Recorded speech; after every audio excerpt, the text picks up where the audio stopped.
What's up, I'm Troubleshoot. In this quick guide, I'll share how to finish the Woodland Spirit with a House at its Head quest, which is under Faction Quests, Paleune Longleaf Tribe. Right over here, Woodland Spirit's Treasure.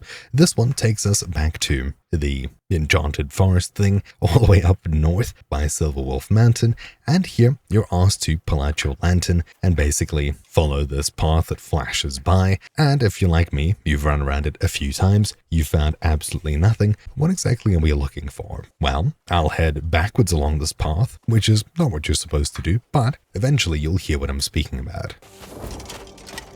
There we go. This is the stomping we're looking for, and it's a giant tree like we've previously come across. There you go. It is following this path, so it seems, but for some reason it just wasn't on it when I was. Use your Axiom Force to aim for somewhere near the top, do a double jump, and you'll land up on top of the house, on top of this tree end. Basically, head inside, you'll find a treasure chest which we'll need to steal from, and once you have, that's it. You finished off this quest. It seemed to have given us giant's boots, which lets us do giant step, land from a height, might be pretty useful. Anyways, a bit annoying as I did run around this path a few times and I saw absolutely nothing, but there you go, that's who we're looking for. Anyways, hopefully you found this video useful. Thank you for watching. My name's been Troubleshoot, and I'll see you all next time. Ciao.